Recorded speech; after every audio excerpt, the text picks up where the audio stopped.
Hello friends. कैसे हैं आप? तो उम्मीद है कि अच्छे होंगे।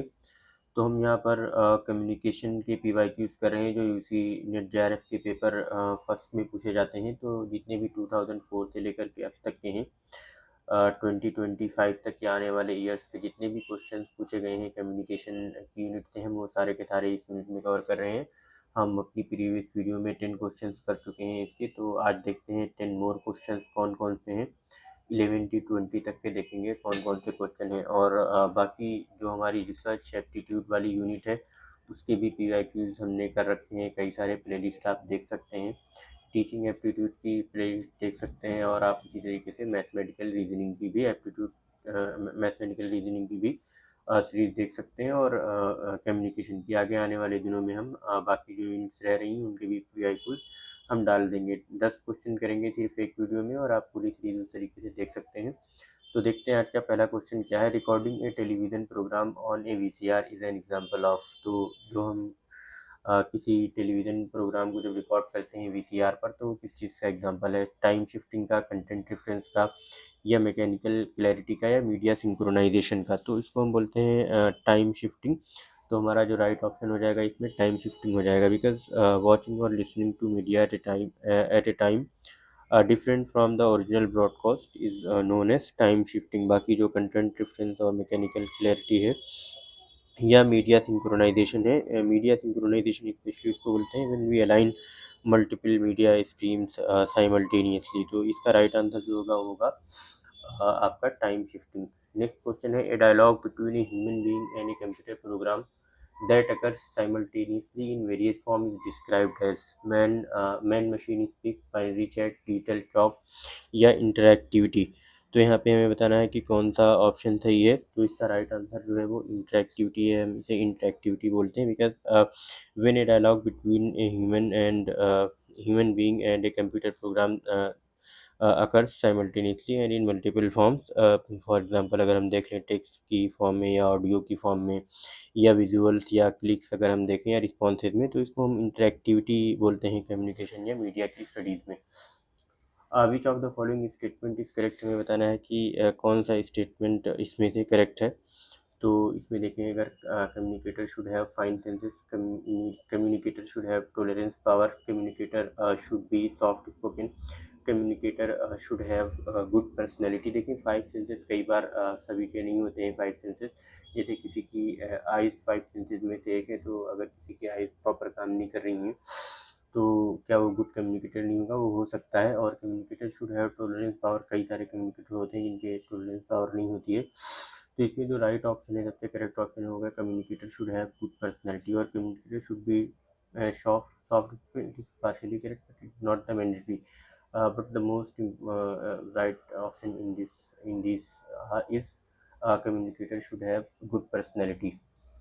नेक्स्ट है, network media exist in interconnected social environment, economic environment, political environment, या टेक्नोलॉजिकल एनवायरनमेंट। तो हमें बताना है कि जो नेटवर्क मीडिया है वो किस तरीके से इंटरकनेक्टेड है।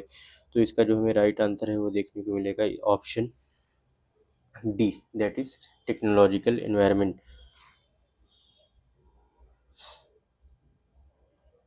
अब ये बताना है फुल फॉर्म साइट का। ये site stand for system for international technology and engineering, या सैटेलाइट इंस्ट्रक्शनल टेलीविज़न एक्सपेरिमेंट, या फिर आपका साउथ इंडियन स्टेट, या फिर आपका जो है जो नेक्स्ट ऑप्शन है state institute of technology and engineering. तो हमें बताना है कि इसमें से जो है वो राइट आंसर कौन सा है। तो इसका जो राइट आंसर है गाइस वो है satellite instructional television experiment. Question 15 का जो है हमारा option B is the right answer.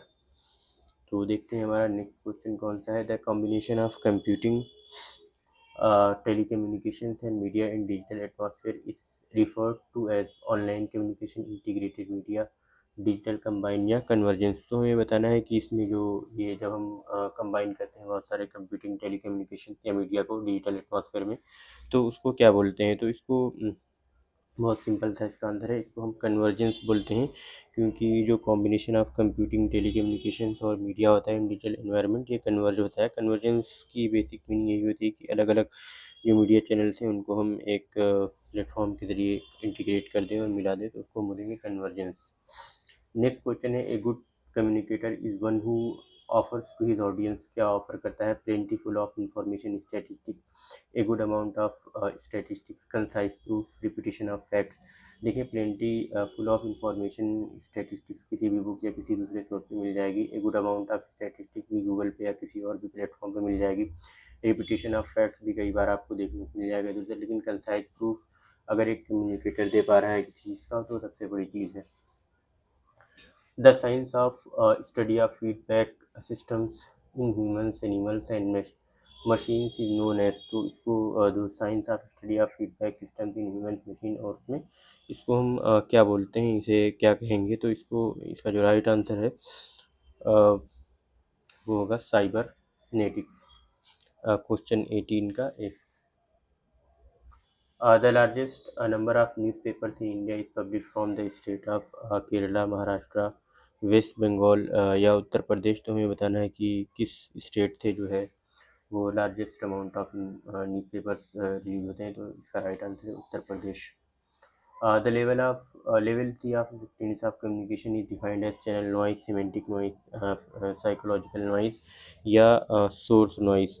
तो गाइज इसका जो राइट आंसर होगा वो है साइकोलॉजिकल नॉइज़। तीन तरह के यहाँ पे नॉइज़ का जिक्र किया है, लेवल ए, लेवल बी और लेवल सी।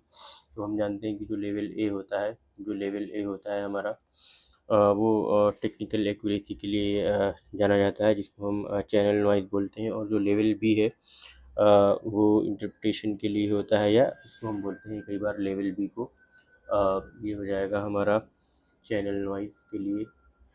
चैनल नॉइज़, एक सेकेंड,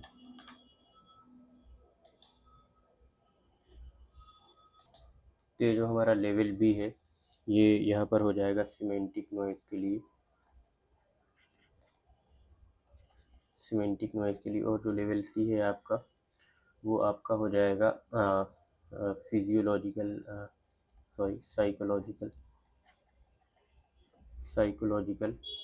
नॉइज़ के लिए।